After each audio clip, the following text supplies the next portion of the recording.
الحمد لله نحمده ونستعينه ونستغفره ونعوذ بالله من شرور أنفسنا وسيئات أعمالنا من يهده الله فلا مضل له ومن يضلل فلا هادي له أشهد أن لا إله إلا الله وحده لا شريك له وأشهد أن محمدا عبده ورسوله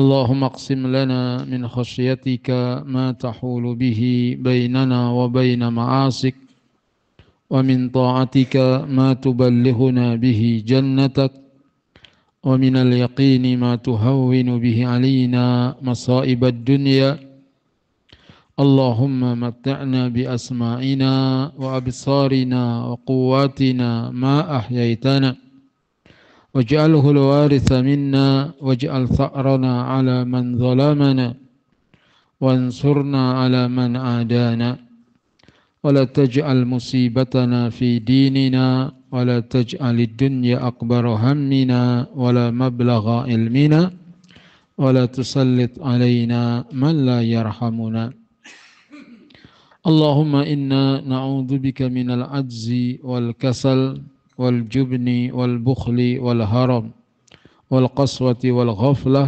والعيلة والذلة والمسكنة ونعوذ بك من الفقر والكفر والفسوق والشقاق والنفاق والسمعة والرياء ونعوذ بك من الصمم والبكم والجنون والجذام والبرص وسيء الأسقام أما بعد Jamaah Maghrib rahimakumullah, apa kabar?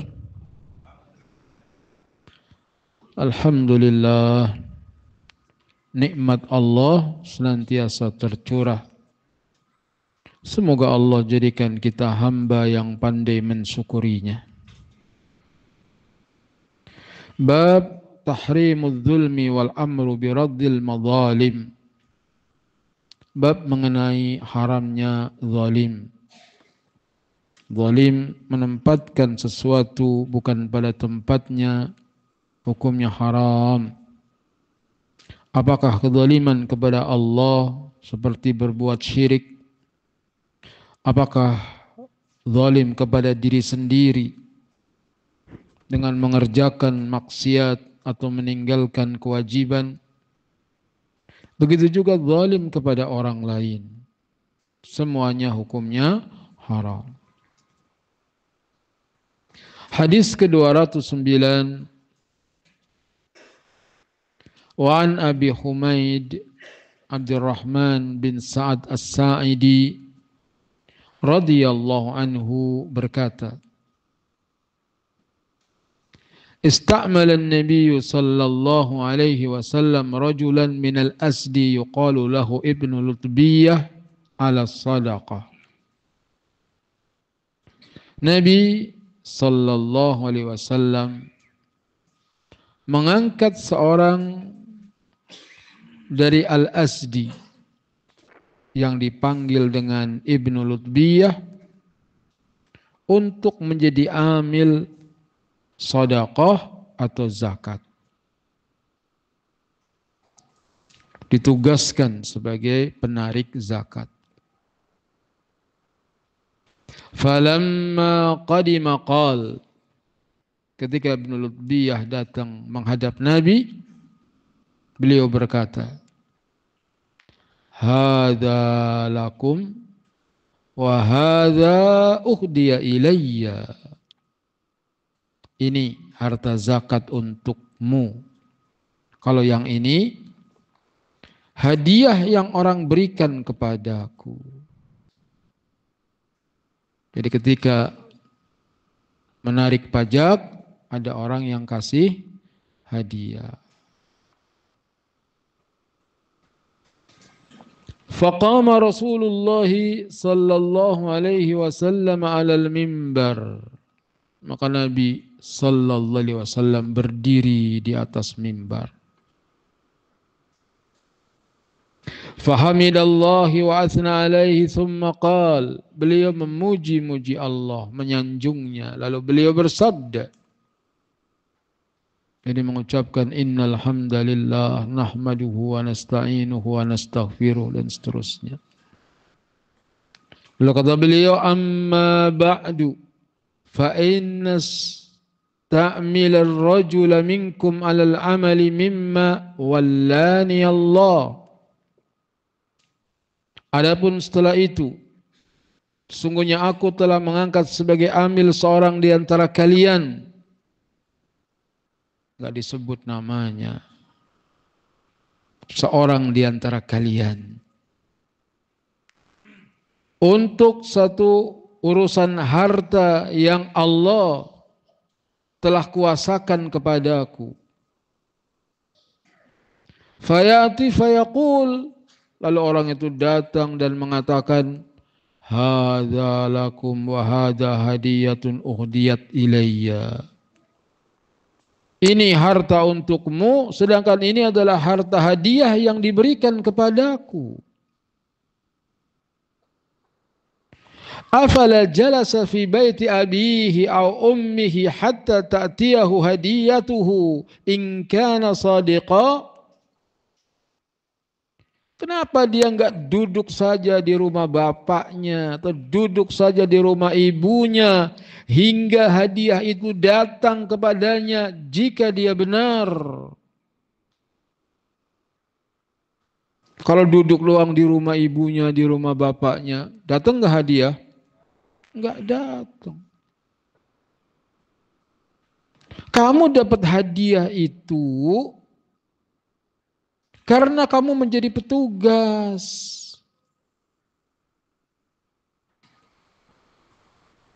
Serahkan semuanya. Waspadalah. Jadi ini kan hadiah orang buat saya. Kamu ditugaskan oleh Rasulullah, serahkan semuanya. Jangan dipisahin. Ini bagian saya. Coba duduk kamu di rumah ibumu, duduk di rumah bapakmu sampai hadiah itu datang jika engkau benar. Semoga Allah melindungi kita dari rakus terhadap harta. Dan rakus harta itu gak harus miliaran, ratusan triliun. 1.000, 2.000, 5.000, 10.000. Kalau itu bukan hak kita, jangan.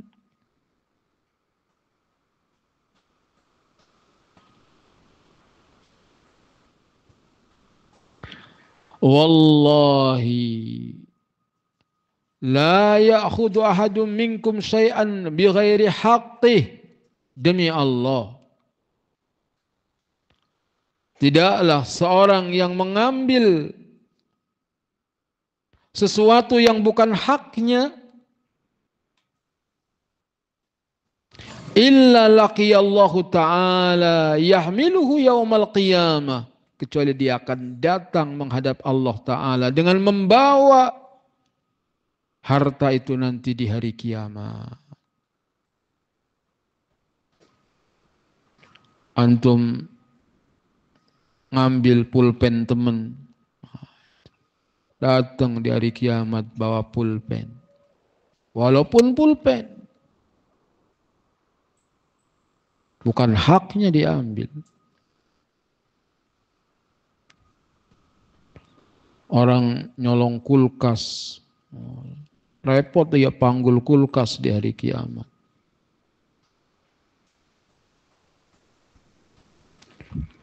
Rebutan warisan, ngambil tanah bukan haknya.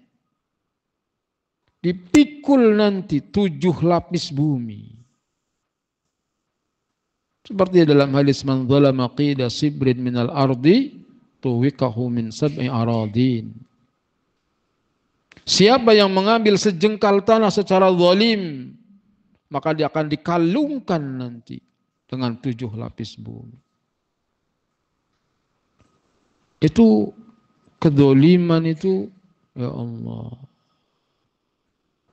Tapi gimana mentang-mentang kesempatan jadi pejabat, main patok aja lautan. Punya siapa? Ngambil orang.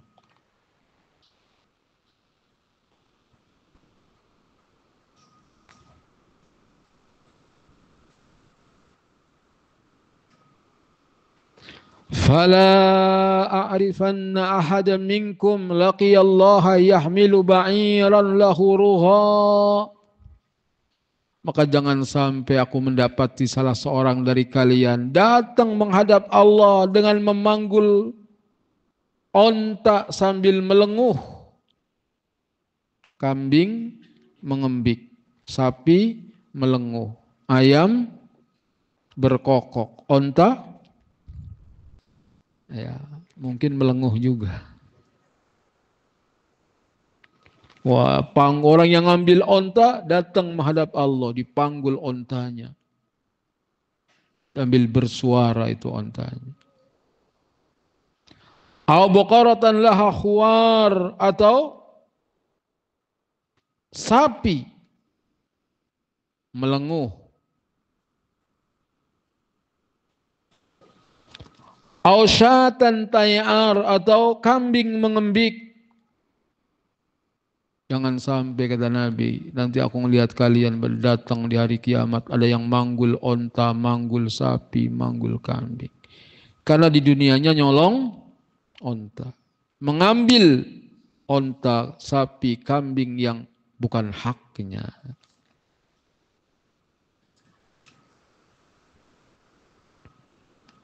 Mungkin gak daging korban bukan haknya diambil? Itu dia. Waspadalah. Bukan haknya, main karungin aja bawa pulang.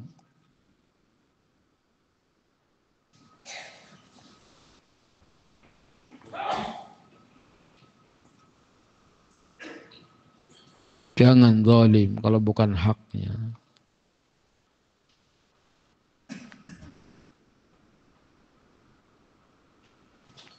Thumma rafa'a yadayhi hatta ruya ufrata ibtayhi qal Allahumma hal balaght, Allahumma hal balaght salasan, Allahumma hal balaght salasan.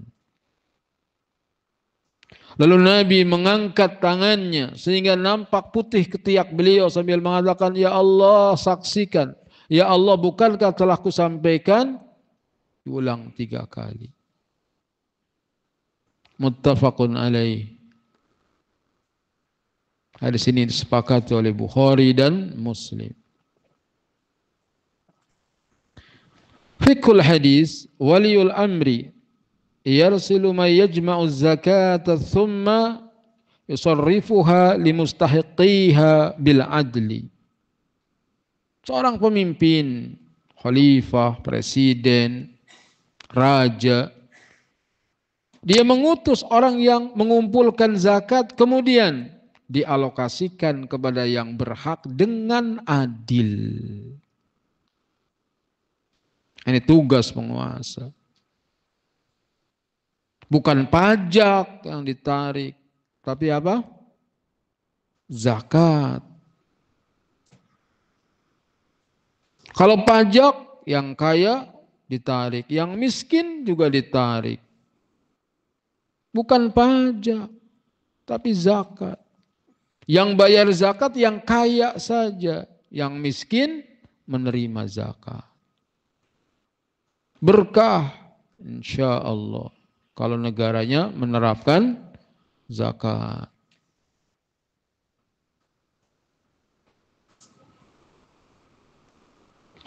Yang kedua, hadayal ummal ghululun wariswah. Hadiah bagi pegawai, petugas itu adalah ghulul, sogokan, riswah. Orang jadi pejabat, orang jadi ketua RT, ketua RW, itu petugas. Sudah ada gajinya kalau digaji. Lalu dia ngurus KTP, ngurus apa. Nggak boleh minta. Hadiah saja kalau dihadiahkan, serahkan kepada atasannya, pegawai. Sehingga hadis inilah yang dijadikan dalil oleh sebagian kita, haramnya uang tips. Karena dengan adanya tips, orang tidak bersikap adil.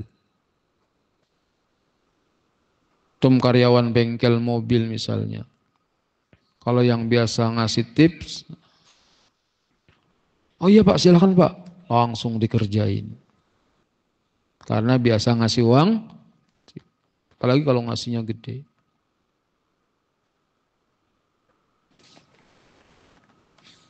Tapi kalau yang nggak pernah ngasih, gitu datang, pahit. Montir banyak, udah tuh kerjain tuh. Orang lain suruh megang. Ada nggak yang begitu? Ini pengaruhnya gara-gara apa-apa harus pakai duit.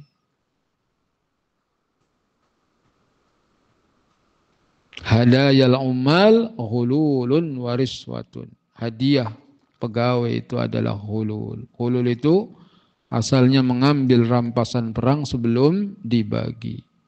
Bahasa Jawanya nguntet. Bahasa Indonesianya apa? Nguntit.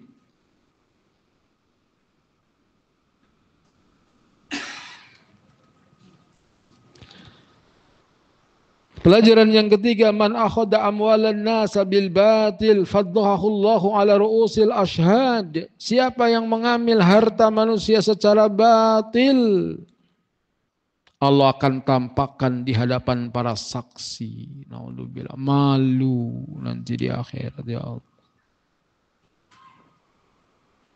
Di dunia sih nggak ketahuan, nggak ada yang tahu. Tapi nanti di akhirat disingkap, ditampakkan. Oh dia itu manggul onta, manggul sapi, manggul kambing.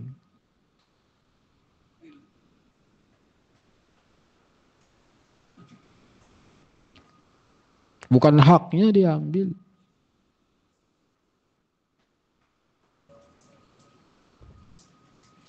Kalau yang nyolong bawa rel kereta berarti bawa.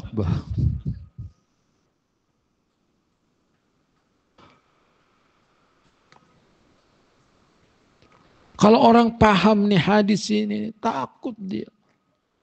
Harusnya disampaikan di khutbah Jumat. Karena banyak orang-orang awam yang nggak pernah ngaji. Atau mungkin khutbah Jumat di gedung MPR. Kalau ada masjid. Disampaikan hadis ini. Orang yang beriman akan takut. Kalau beriman, dia akan takut.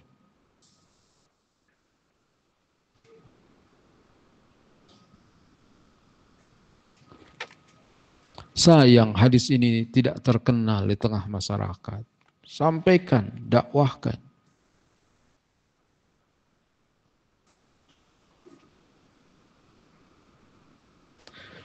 Pelajaran yang lain, ma min zalimin illa wa ya'ti bima dzulima bihi yaumal qiyamah.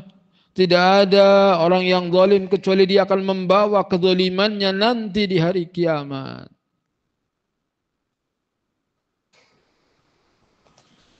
Sehingga ada yang mengatakan, ya Rasulullah, walaupun sesuatu yang sedikit, kata Nabi, walaupun sebatang jarum, ngumpetin jarum, bawa nanti di hari kiamat.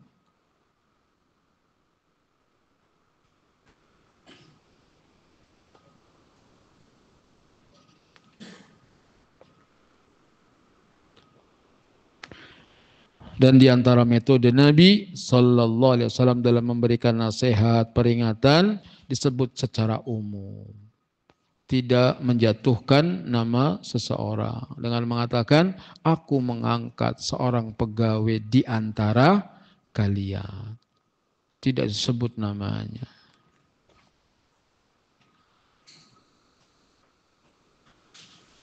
Dalam hadis ini, wa fil hadisi bayanun wadihun anna rizqa yajlibu bis-sa'i.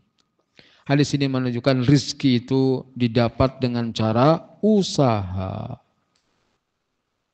Walidzalika fi qouli Rasulillah sallam afala jalasa fi baiti abihi aw ummihi hatta ta'tiyahu hadiyatahu in kana sadiqa. Dan itu ada dalam sabda Rasulullah SAW, kenapa dia tidak duduk saja di rumah bapaknya atau di rumah ibunya sampai hadiah itu datang kalau dia benar.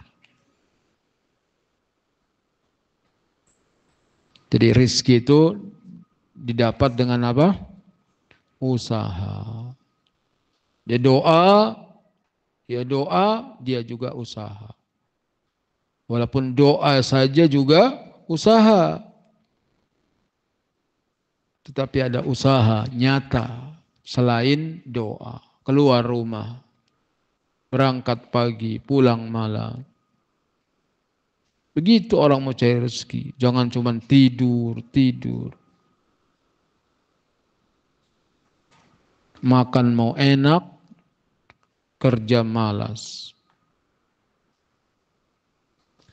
Seorang muslim, pemuda muslim harus semangat dalam hidup. Jadilah engkau orang yang bisa menolong orang lain, membantu orang lain. Kalau nggak bisa menolong, nggak bisa membantu, minimal jangan jadi beban orang lain. Umur berapa mulai usaha? 15 tahun. Orang kalau udah 15 tahun itu harus usaha sendiri. Bekerja. Begitu seorang muslim. Dan harga diri kita itu kalau kita sudah bisa mandiri.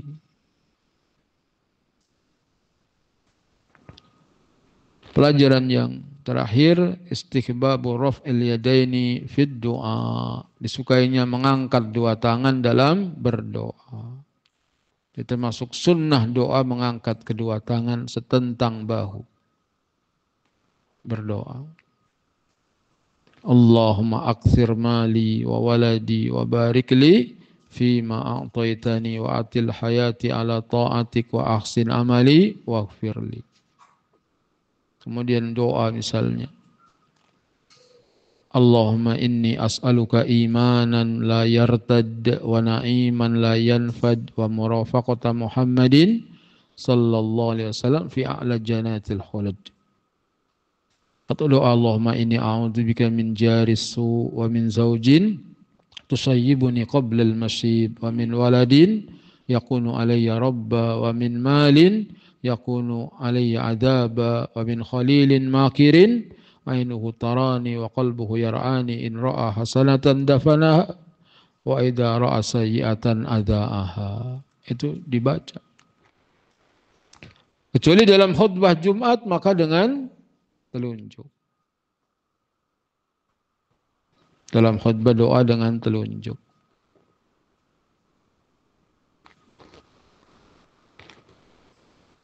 Hadis 210.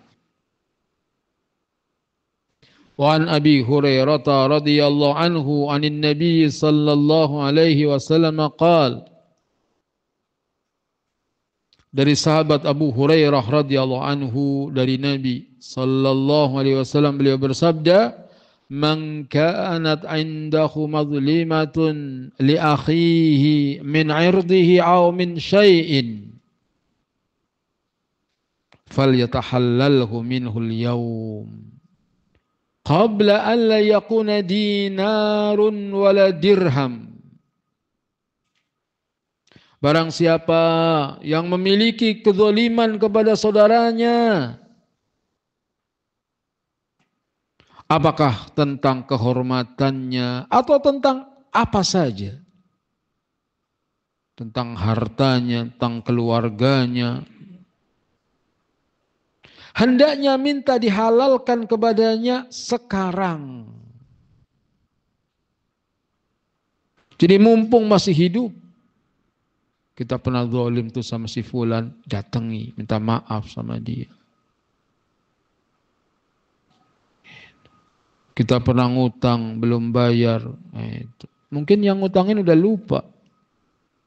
Samperin bayar.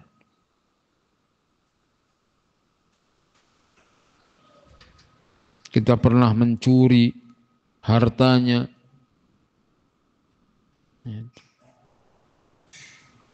Maka kita datang minta dihalalkan.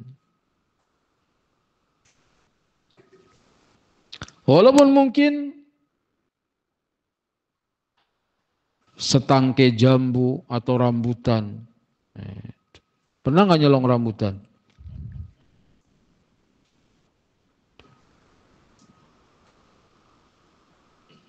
Minta dihalalkan. Sekarang mumpung belum meninggal.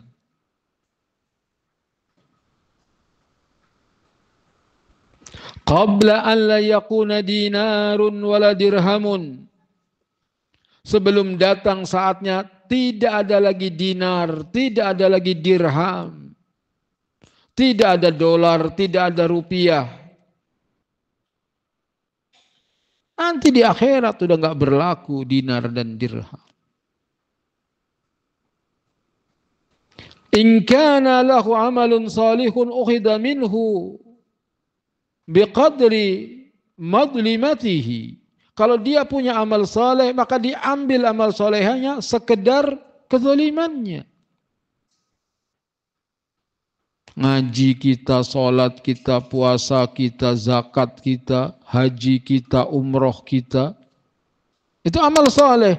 Diambil pahalanya. Sesuai dengan kezalimannya.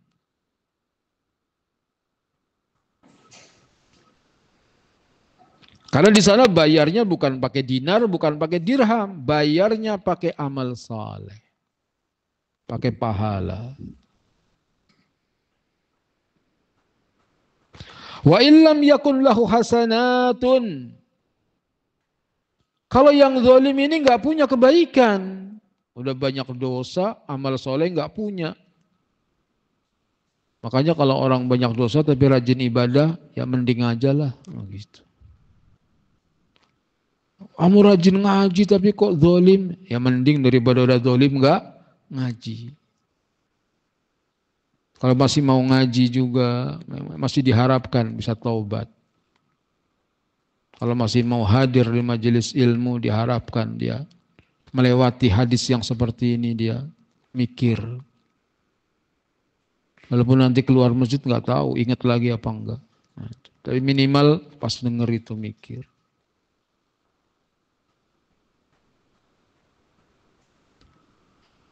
Bayar itu kedoliman kita kepada orang lain. Apakah kepada paman, kepada bibi, kepada sepupu, kepada ponakan, apalagi kepada orang tua.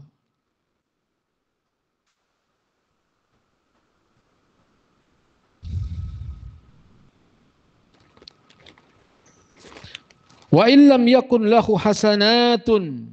Kalau dia tidak punya kebaikan, ukhidha min sayyiati sahibih. Maka diambilkan kesalahan sahabatnya, fahumila alaih, lalu dibebankan kepadanya, rawahul Bukhari. Kalau kita zalim, pahala nggak punya, nanti dikasih lagi dosanya orang lain, dikasih lagi kesalahan orang lain. Makin jauh dari masuk surga. Makin jauh dari masuk surga. Karena surga itu untuk orang yang kebaikannya lebih banyak daripada keburukannya. Adapun orang yang dosanya lebih berat daripada kebaikannya, neraka.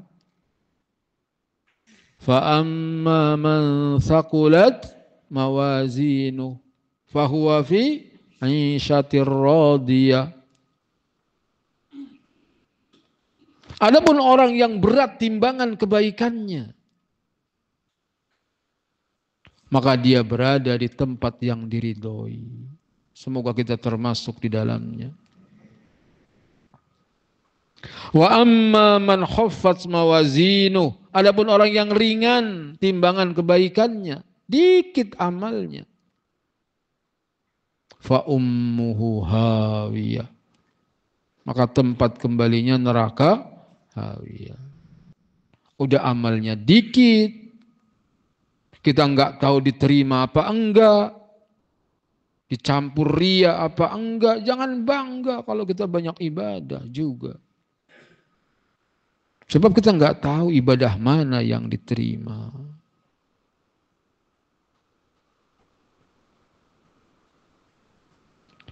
Fiqhul hadis hurmatul zulmi wa hasud zalim ala tahalluli man zalamahu qabla an ya'tiya yawma la yanfa'u zalimina ma'dziratahum. Haramnya berbuat zalim dan anjuran kepada orang yang zalim untuk minta dihalalkan atas kezalimannya sebelum datang hari tatkala orang zalim sudah tidak diterima lagi uzurnya. Kalau sudah di akhirat, sulit orang memaafkan. Tapi ada riwayat yang bisa memaafkan. Dan Allah menciptakan istana yang sangat indah sekali. Lalu penghuni surga ada yang bertanya, untuk siapa ya Rob istana yang indah itu? Untuk orang yang bisa mendapatkan harganya. Apa harganya ya Rob? Orang yang mau memaafkan kesalahan saudaranya. Gitu. Akhirnya orang itu pun memaafkan saudaranya untuk mendapatkan istana. Jika riwayat itu sahih, berarti masih mungkin dimaafkan.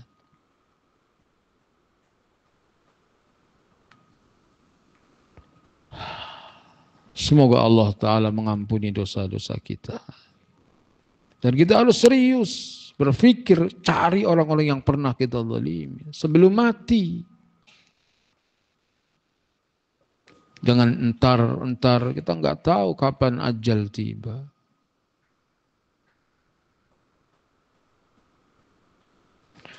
Pelajaran yang kedua, huququl ibadi la yaghfiruhallahu illa biirja'iha ila ahliha. Hak-hak hamba Allah tidak akan mengampuninya hingga Allah kembalikan kepada ahlinya. Yang bisa memaafkan orang yang dizalimi.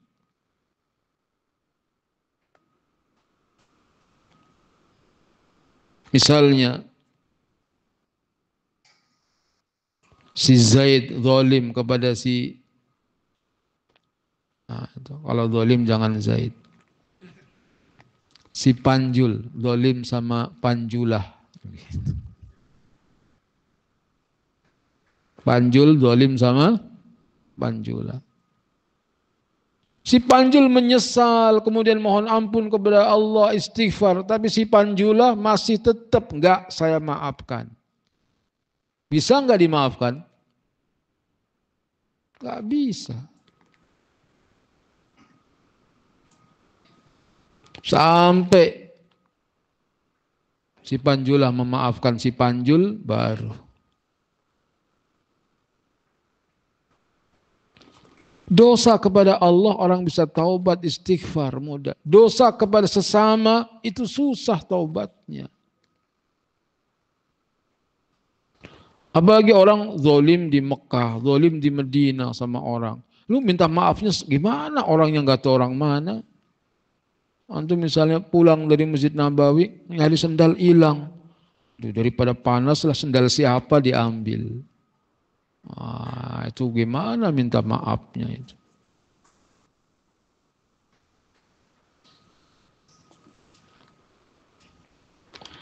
Pelajaran yang ketiga, ad-dinaru wa dirhamu huma wasilatun li jalbil manafi'i fid dunya. Dinar, dirham, keduanya adalah sarana untuk mendapatkan manfaat di dunia. Amma yaumal qiyamah, adapun nanti di hari kiamat, fal hasanatu was sayyiat. Yang berguna adalah kebaikan. Maka perbanyak kebaikan. Dunia yang kita miliki gunakan untuk memperbanyak kebaikan. Itu namanya orang yang hartanya dibawa mati. Orang yang menginfakkan hartanya untuk kebaikan itu orang yang hartanya dibawa mati. Adapun orang yang hartanya hanya untuk membeli kendaraan, memperbanyak rumah, memperluas sawah, maka itu harta untuk ahli waris yang akan menjadi beban setelah mati.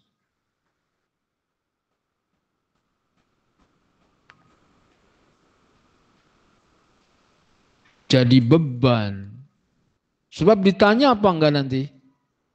Tanya. Dari mana kamu beli ini, beli ini, beli ini.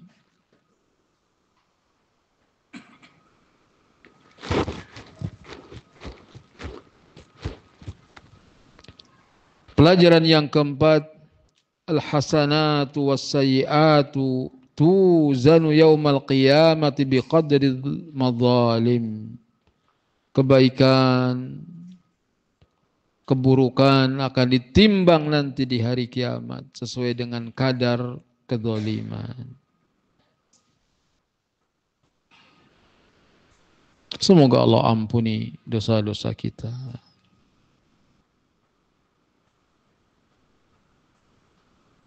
Dan anehnya kita ini zalim tapi nggak merasa zalim.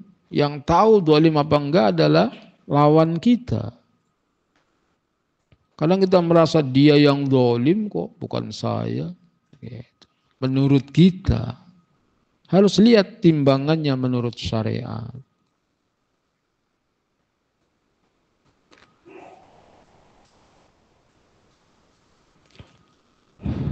Hadis 211. Wa an Abdullah bin Amr bin al-As radhiyallahu anhuma anin Nabi sallallahu alaihi wasallam qala. Dari Abdullah bin Amr bin As radhiyallahu anhuma dari Nabi sallallahu alaihi wasallam beliau bersabda.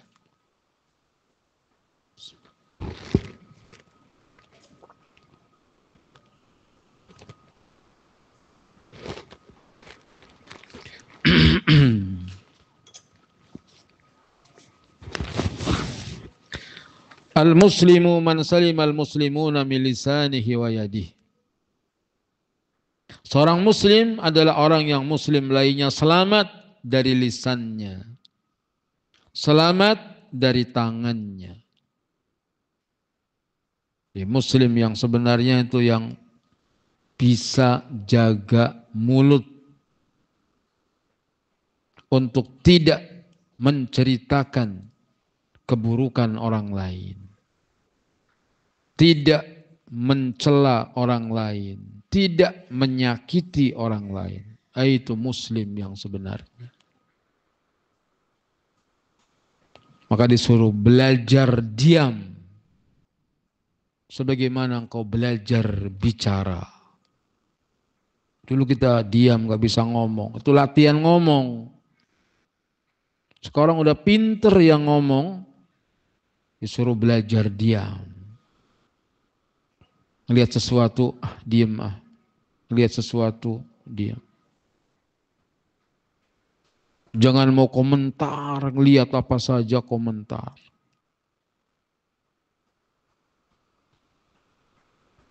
Jadi muslim yang sebenarnya adalah yang muslim lainnya selamat dari lisannya.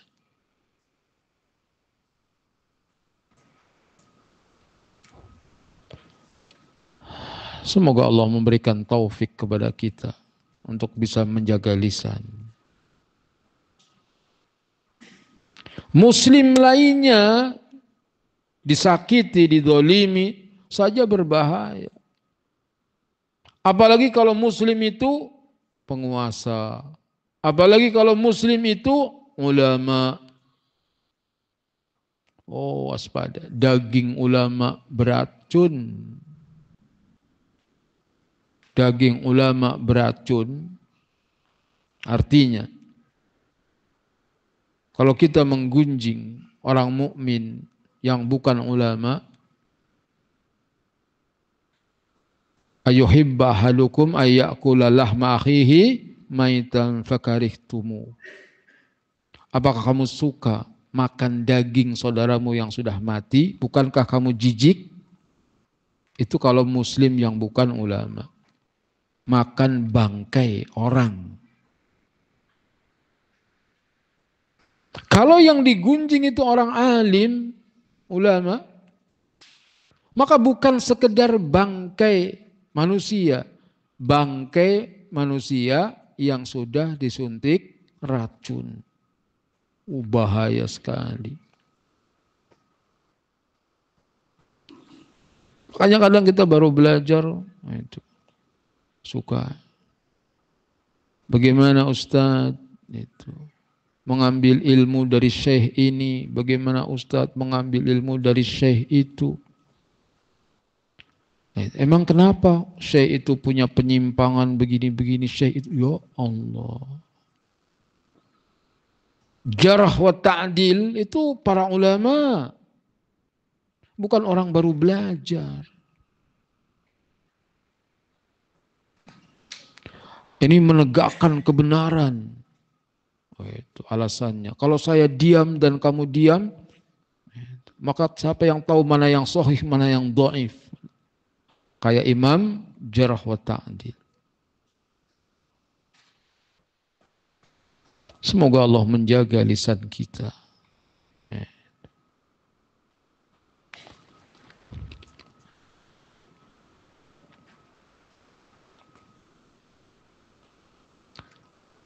Wal muhajiru, adapun orang yang hijrah, man hajara manahallahu anhu, adalah orang yang meninggalkan apa-apa yang Allah larang.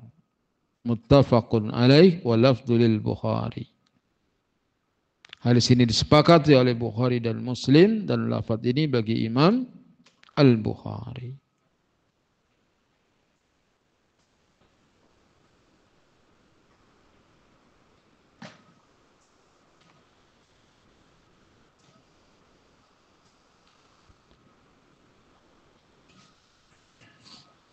Azan Isya.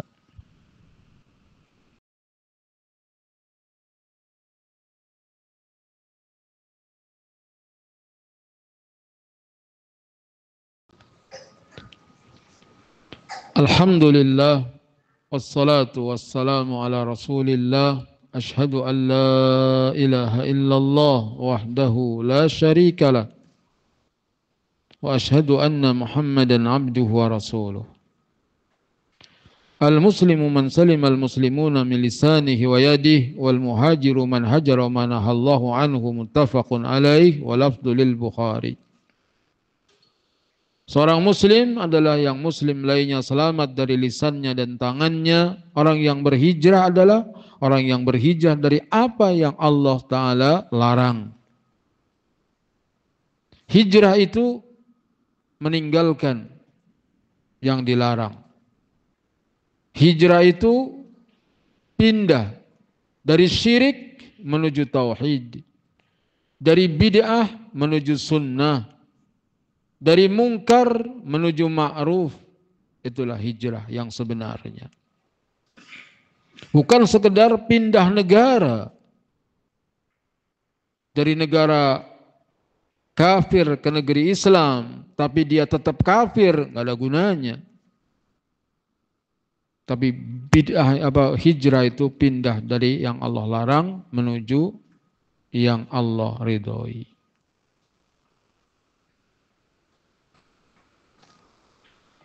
Afdalul muslimina wa akmalul mu'minina man ada huququllahi ta'ala wa huququl muslimin. Hadis ini menunjukkan muslimin yang paling utama, yang paling sempurna, mukminin yang paling sempurna adalah yang menunaikan hak-hak Allah Ta'ala dan hak-hak kaum muslimin.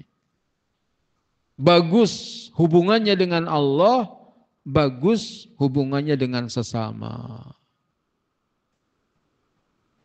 Urusan akidah, urusan ibadah bagus. Urusan muamalah dengan orang lain juga bagus. Itu mukmin yang sempurna.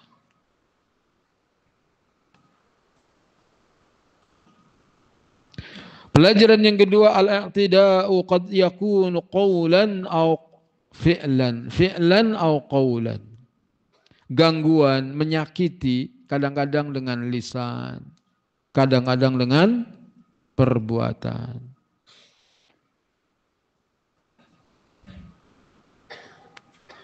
Bahkan kadang menyakiti dengan lisan, kadang lebih sakit daripada dengan perbuatan.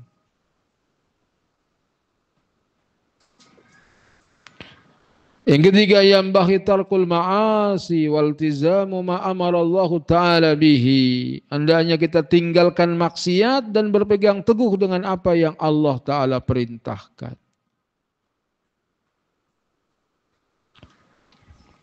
Semua yang Allah larang segera, minimal sekarang untuk niat untuk meninggalkan apa yang Allah larang.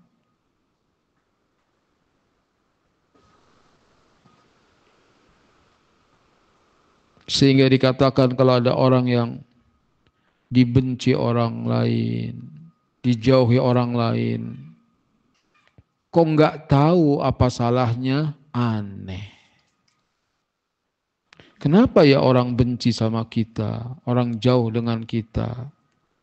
Kok kita nggak tahu sebabnya? Aneh. Kenapa aneh?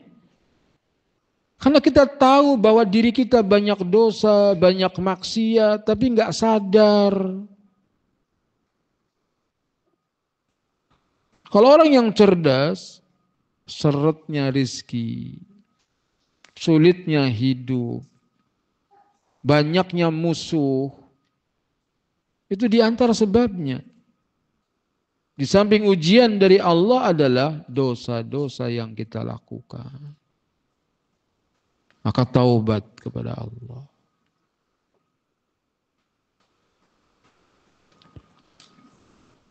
Man ahsanu ta'amul ma'a rabbih la budda ay yuhsinal muamalata ma'a ikhwanihil muslimin. Barang siapa yang bagus dalam muamalah dengan Rabbnya, hendaknya dia muamalah bagus dengan saudaranya muslimin. Li'annal iman yathmurul amalus salih wal qawlut tayyib. Karena iman itu akan membuahkan amal soleh dan perkataan yang baik. Kita yang penting akidah kita. Iya, akidah bagus, akhlak juga harus bagus, omongan juga harus bagus. Oh, itu dia memang akhlaknya jelek tapi akidahnya bagus, nggak bisa. Bukti akidah bagus, akhlaknya juga bagus. Mana dalilnya? Dalilnya sabda Nabi sallallahu alaihi wasallam, akmalul mu'minina imanan ahsanuhum khuluqa. Sesempurna-sempurna iman seorang mukmin adalah yang paling bagus akhlaknya. Apa sih akhlak yang bagus? Akhlak yang bagus itu wajah berseri-seri, memberikan kebaikan, meninggalkan kejahatan. Bastul wajhi wa kafful adza wa badlul ma'ruf. Itulah akhlak yang baik. Orang yang wajahnya berseri-seri. Jadi kalau ketemu teman saudara senyum. Assalamualaikum. Begitu. Sama orang yang kita kenal maupun yang enggak kenal. Jadi kalau orang akhlaknya baik itu ketemu orang tersenyum. Bukan manyun.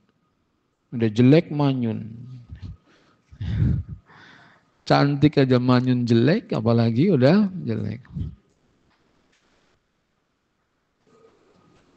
Orang yang akhlaknya bagus itu tersenyum. Kemudian memberikan kebaikan. Mencegah gangguan.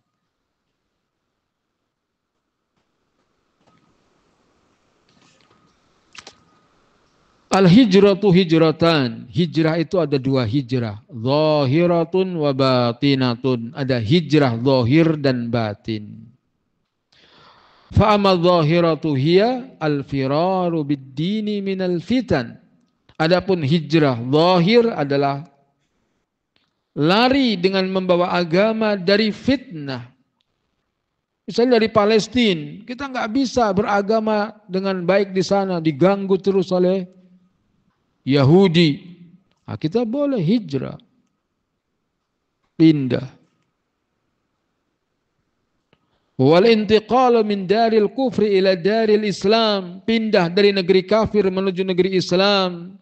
Atau daril khawfi ila daril amni, atau pindah dari negeri yang menakutkan menuju negeri yang aman. Kan nggak bisa ibadah dengan baik, nggak bisa belajar dengan benar. Allah lagi belajar bom meledak, tahu-tahu ada serangan. Hijrah itu sunnah Nabi Sallallahu Alaihi Wasallam.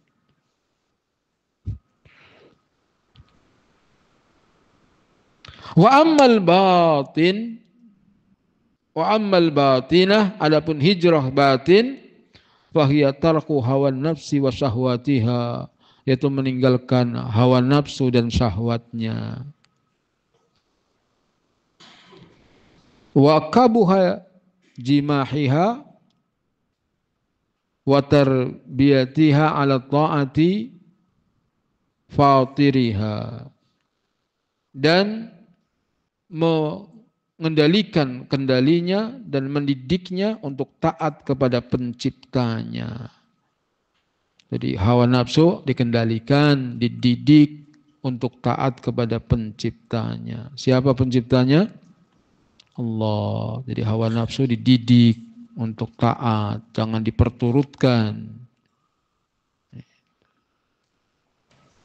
Wassallallahu ala nabiyyina Muhammadin wa ala alihi wa sahbihi ajma'in.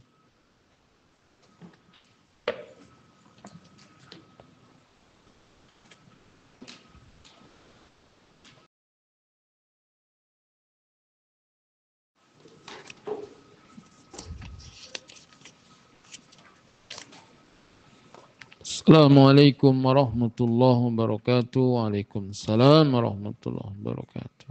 Semoga Allah merahmati Ustaz dan semua jamaah sekalian. Amin. Bagaimana cara mengembalikan uang yang pernah kita temukan, Ustaz? Cari pemiliknya kalau bisa. Kalau nggak bisa, kita bersedekah sebesar yang kita temukan atau lebih kalau sudah lama waktunya. Sehingga sekiranya orang yang kehilangan itu menuntut di akhirat, kita punya pahala sedekah buat apa? Membayarnya. Wallahu a'lam. Bagaimana caranya mengembalikan hak orang lain sedangkan orang tersebut sudah meninggal? Kasih kepada ahli warisnya jika ketemu. Cari ahli warisnya karena itu adalah milik ahli waris. Kalau enggak ada ahli warisnya, maka sama kita bersedekah itu atas nama orang itu sedekah biar nanti bisa dimaafkan di akhirat. Jazakallahu khairan wa jazakumullahu khairan.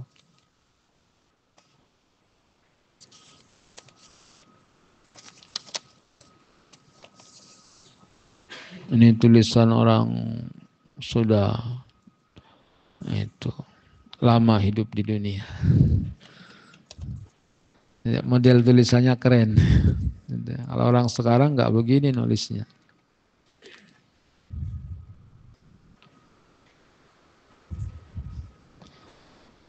Assalamualaikum Ustaz. Waalaikumsalam warahmatullahi wabarakatuh. Mohon izin tanya bagaimana hukumnya mencari dana untuk membangun, memperbaiki masjid, pondok pesantren dengan cara satu menyebar proposal sebanyak-banyaknya. Semoga boleh. Jawabannya apa? Semoga boleh. Tetapi saya tidak menganjurkan. Siapa yang nyuruh antum bangun masjid? Siapa yang suruh antum bangun pesantren? Gak ada kewajiban. Bangun masjid itu bagi yang mampu. Bikin pesantren itu bagi yang mampu. Kalau nggak mampu jangan takalluf, membebani diri. Kita kerjakan apa yang diwajibkan oleh Allah, apa yang kita mampu. Begitu hidup.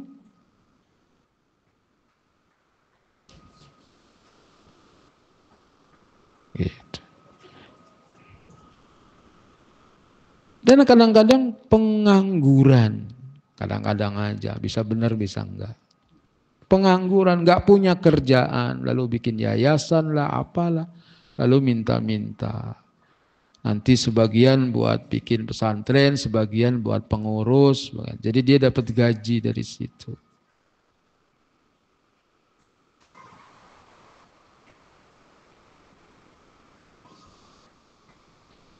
Jadi kita hidup yang mudah saja. Hidup seperti hidupnya para sahabat, para tabi'in. Enggak ada beban. Ada duit, bangun masjid. Enggak ada duit seadanya.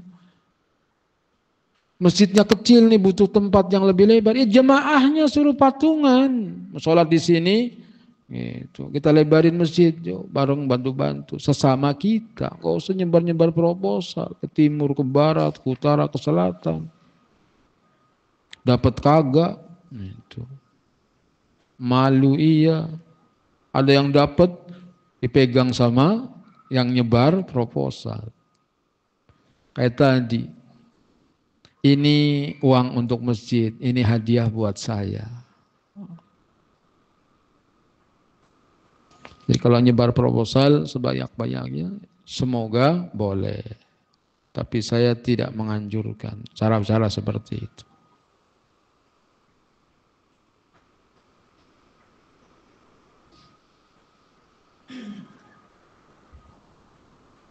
Jadi dakwah ini dibangun di atas ilmu. Dakwah ini dibangun di atas keikhlasan. Bukan dibangun di atas sumbangan.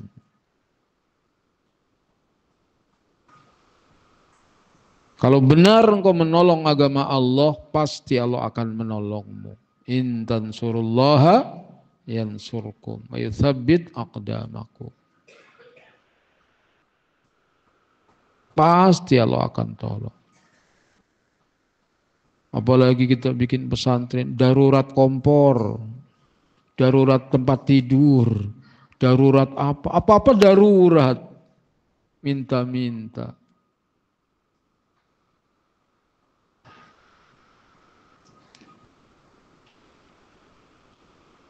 Ya, biarin yang begitu-begitu. Cuman itu.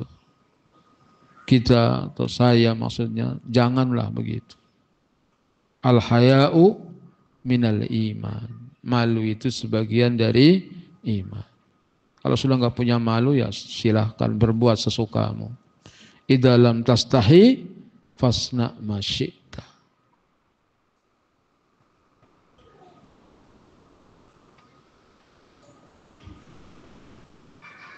Menyebar banyak kotak amal di warteg, tempok, masjid ini ada, masjid ini ada.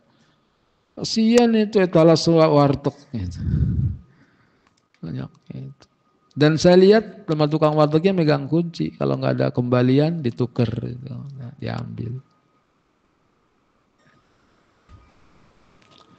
Kita inilah jemaah yang harusnya punya kesadaran. Kebutuhan masjid apa, kita yang keluarkan. Tapi kalau ada yang begitu juga ya itu. Biarkan saja. Yang ketiga, menyebar pakai mobil dengan membawa anak santri keliling. Wah Allah, saya malu ngeliat begitu. Wallahi malu ngeliat. Jangan malu-malu gitu. Serahkan saja, jangan lihat besar kecilnya untuk keliling. Masih ada nggak sekarang?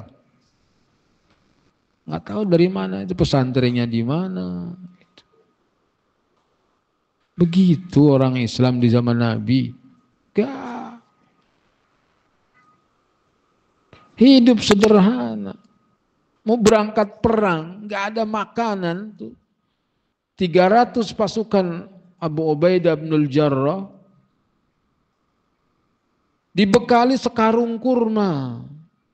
Berangkat perang. Sehari satu pasukan makan sebutir kurma.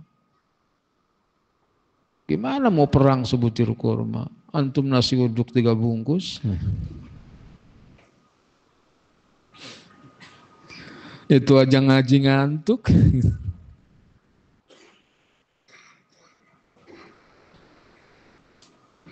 Sebutir kurma. Disep minum air, disep minum air. Sore baru ditelan. Allah datangkan ikan al-anbar, ikan paus. Yang bisa dimakan oleh 300 pasukan selama kurang lebih setengah bulan. Balik ke Madinah, mereka masih bawa dagingnya. Datang rizki dari Allah, ikan al-anbar, ikan paus. Hadis sahih riwayat Bukhari. Begitu. Kita, ya Allah. Masjid Nur Iman misalnya, itu bisa bangun. Itu jamaah dikasih buku tabungan, jamaah kita nyumbang, dicatat, kumpul duit. Akhirnya ada yang nyumbang, bisa ada sekolahan, ada apa. Mereka yang datang menyumbang. Allah berikan pertolongan insya Allah. Yang penting kalau amanah pengurusnya, insya Allah. Allah yang datangkan. Kalau mau minta sama penguasa. Karena kewajiban penguasa menyediakan fasilitas masjid. Itu kewajiban penguasa.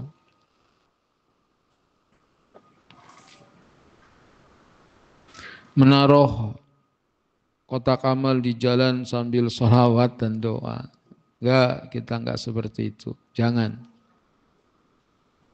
Dan banyak cara lain dengan catatan hasilnya dibagi antara pencari dana. Itu dia tadi saya bilang pengangguran ini. Begitu dengan yayasan, pondok pesantren. Tidak. Kita tidak seperti itu dan jangan seperti itu. Jadi kita jangan membebani diri. Hiduplah dengan lega. Dengan ringan. Gitu. Saya ngerintis itu pesantren di Mardiatul Ikhlas itu. Ada dana 50 juta. Waktu itu. Jalan kalau ada yang mau belajar, dana segini. 5 bulan habis, sudah. Gak usah dilanjutin. Kalau ada dana, lanjut. Gak ada dana, selesai. Begitu, santai aja. Alhamdulillah udah setahun lebih masih jalan. Begitu, nggak usah bikin beban. Capek kita hidup untuk ibadah kita. Ibadah. Ini kan ibadah juga. Ibadah itu tidak boleh. Maka dirubah mindsetnya. Jangan pertanyaannya boleh apa tidak. Ini begini nih, boleh apa tidak. Boleh apa tidak. Kalau pertanyaannya boleh apa tidak, ada yang bilang boleh, ada yang bilang tidak. Itu akan ada multi jawaban. Yang membolehkan mencela yang melarang mencela yang membolehkan. Jangan tanya boleh apa enggak. Terus gimana nanyanya? Dulu Rasulullah bagaimana caranya? Dulu para sahabat bagaimana caranya? Ikuti Rasulullah, ikuti sahabat. Begitu caranya. Jangan pertanyaannya boleh apa enggak. Dulu Nabi mengerjakan apa enggak? Dulu sahabat mengerjakan apa enggak? Misalnya orang umroh, sering nanya. Umroh kan cuma sehari selesai. Besoknya saya umroh buat ibu saya, boleh apa enggak? Besoknya umroh lagi buat bapak saya, boleh apa enggak? Kalau pertanyaannya boleh apa enggak, ya ada ulama berfatwa boleh, ada yang berfatwa enggak boleh. Coba tanya, dulu Nabi waktu umroh, waktu haji, mengumrohkan Khadijah enggak yang sudah meninggal? Mengumrohkan Zainab apa enggak misalnya anaknya yang meninggal atau anak Nabi yang lain yang sudah meninggal? Oh enggak, kalau enggak ya sudah enggak. Lau kana khairan lasabaquna ilaihi. Itu manhaj secara beragama. Semoga Allah mengampuni dosa-dosa kita. Subhanakallahumma bihamdika asyhadu an la ilaha illa anta astaghfiruka wa atubu ilaik. Assalamualaikum warahmatullahi wabarakatuh.